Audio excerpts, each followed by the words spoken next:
Today we are getting into a beer that went from a quiet regional light lager to a full-on national brand backed by two of the biggest brothers in sports.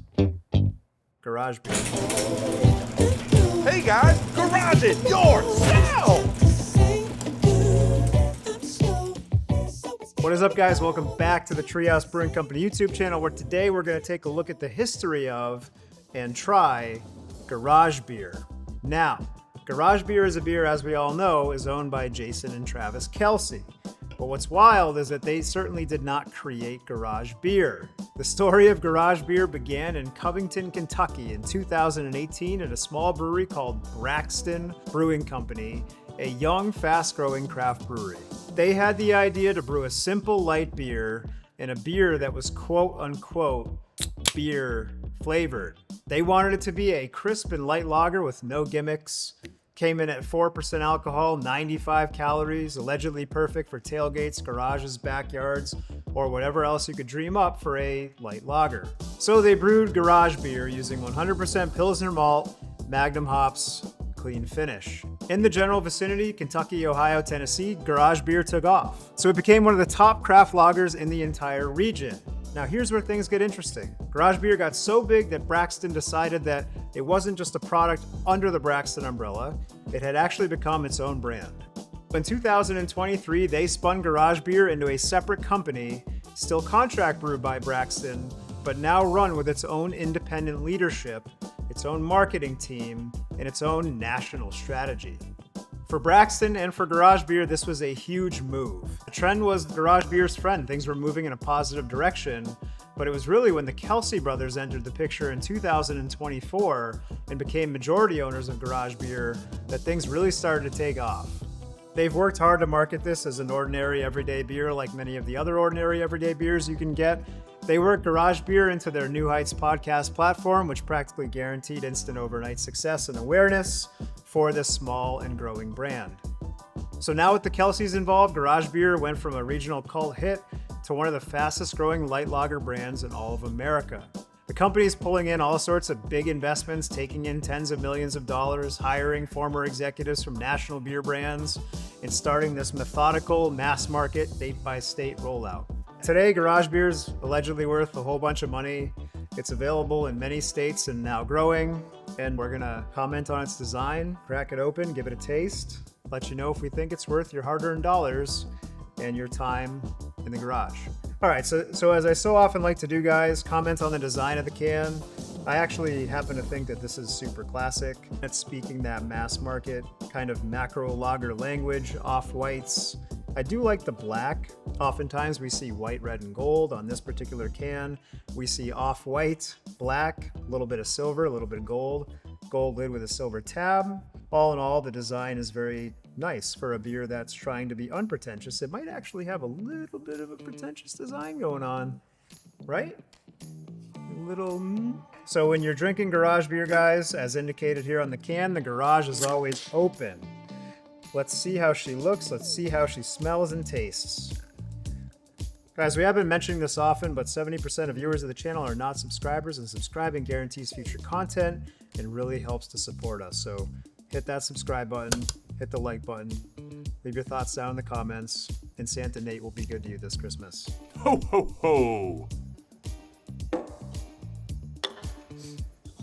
So in the glass, it looks like an American adjunct light lager.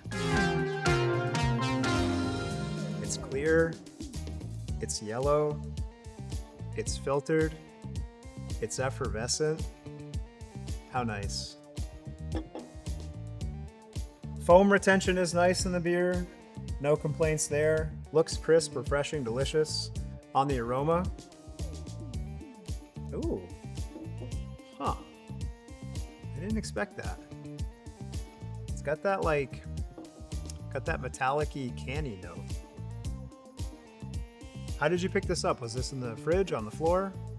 Cold. Ted's?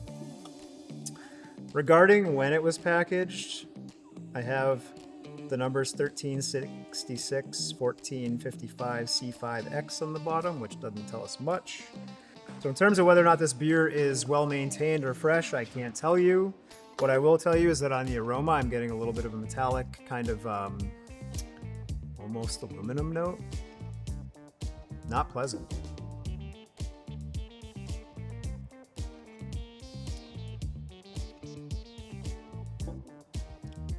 Huh. Wow. On the flavor, not much better. Don't know what I expected. Very fruity taste.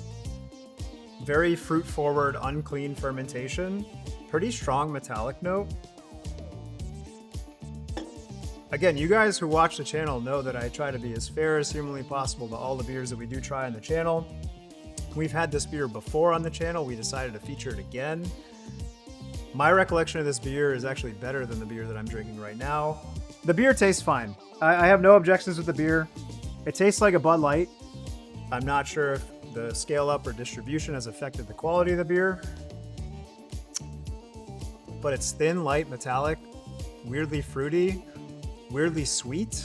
And if I was drinking a beer in the garage, which has happened for 100 years before garage beer came along, I think that there's dozens of macro lagers out there that would actually be a safer bet. Look, guys, I get the marketing. I fully understand if the folks from Garage Beer, even if the Kelce brothers are watching, I get it. We don't want to be thinking too much about our beer when we drink it. Cold beer, smash it down, drink it with the boys, no big deal. But you can actually do all those things and have a better beer experience. Whether that's meaningful to you or not, I'm not sure. But in my opinion, based on the last time we tried this to now, I'm not feeling it. It's up to everyone in terms of how they spend their beer dollars. For me, there are literally thousands of great craft breweries in the United States that have reasonably priced lager that I've found to be significantly a better experience than this. I'll happily drink it in the garage with no pretension whatsoever. I don't need to get too deep into my soapbox about celebrity leveraged products, but my feeling is that craft is better in many ways and that we do a lot to support it.